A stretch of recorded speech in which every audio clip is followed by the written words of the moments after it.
Hello everyone and welcome back to Let's Watch Cooking. Today I'm going to show you how to make a chicken and mushroom risotto. On the screen are the ingredients that you'll need. This risotto recipe is really good. It's actually better than most of the ones I've had in the restaurants. So I'll definitely give it a go. And also let me know what you think of it in the comments down below. Let me know if it was good. So the first step that you guys want to do is just make sure that the chestnut mushrooms are sliced correctly. So you can see here mine are quite thick. The width for them is quite good. You don't want them to be too small or thin shall I say, because when you cook them, they're just going to shrink down and they'll just shrink into nothing and have no flavour.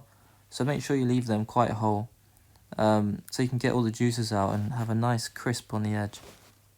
For these chestnut mushrooms, all I've done is added 250 grams of them into a frying pan with some salted butter.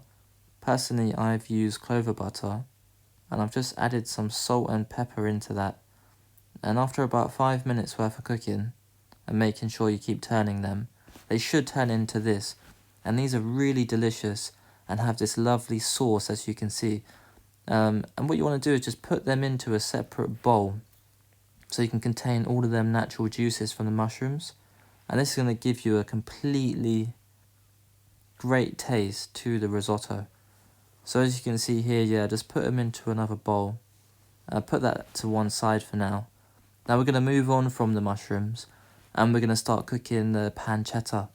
So I've only got unsmoked pancetta here. You can use smoked, it tastes just as good as the unsmoked one. So you can give both a try and see which one that you guys prefer. I've used 250 grams worth of pancetta there. And in a separate pan, you can just cook the onions because you don't want to spend too much time in the kitchen. That would get it done quicker, and they take about the same amount of time to cook anyway, so you might as well cook them both at the same time. To the onions, I've only added olive oil, salt and pepper. Don't need anything fancy. Until they go crispy and soft.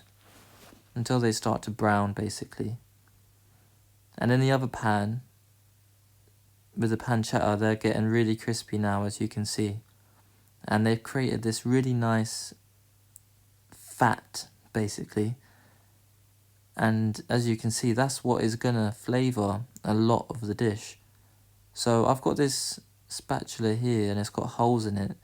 If you guys have got the same thing, use that and you can use it to pick up the pancetta and also keep the fat inside the pan. I find it easier than going through the effort of getting, a colander or something like that. So yeah, just remove every piece of pancetta that you can. And you're going to add the chicken thighs. So what I've done here is I've just got, I think it was 8 chicken thighs, and removed the bone and skin and just cut them into small chunks. You don't want it to be big chunks of chicken, because when you put the risotto onto your plate, the rice grains compared to the chicken size, the chicken needs to be small. Otherwise, when you eat it, the spoonful will just not be good because there's too much chicken and it'll be overpowering the rest of the dish. So yeah, just small chicken chunks, cook them till they're crispy. And this is my favourite bit. Now you add the pancetta that we cooked earlier, as well as the mushrooms. You can see all that mushroom sauce that's coming out. That's going to give the dish loads of flavour. And that's 500 grams of mushrooms that I used. That's only because I like mushrooms a lot. Also the onions that we cooked. And that's it. You're going to mix it all together. And as you can see, everything is cooked to perfection. The pancetta is really crispy. The chicken has a nice colour to it. The mushrooms are crispy, they're golden, as well as the onions. After adding all the ingredients, you want to add the risotto rice. How I add the rice, I judge it by my eye. But if you want measurements, I would say about 200 to 250 grams of risotto rice is what you'll need. for this size dish. Personally, what I do is just the diameter of the pan, I will go over it with risotto rice, just a sprinkle on the top layer, and then add in the chicken stock and mix it together, and then after I've mixed it together, add one more thin layer of risotto rice. That's personally always worked for me.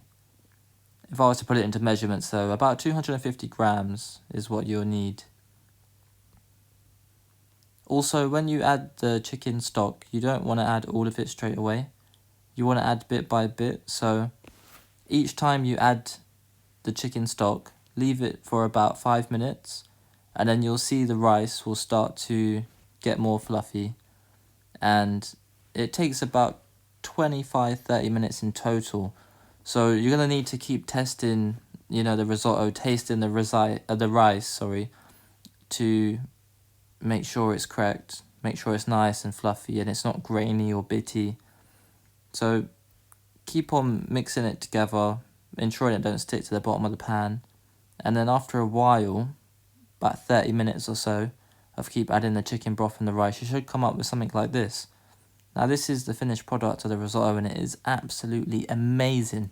So please try it, guys. This is very, very nice. There's only one more thing I like to do. You don't have to do this, but I like to pat it down so all the corners are sticking to the pan, and then just leave it for about 5 to 10 minutes.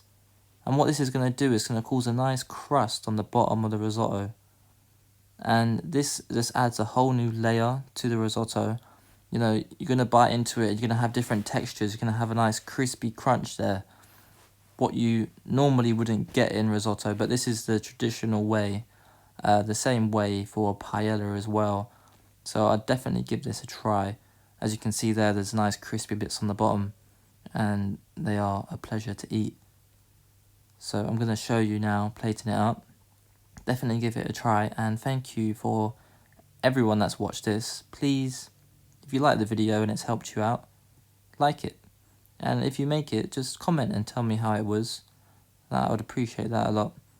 Thank you everyone for watching.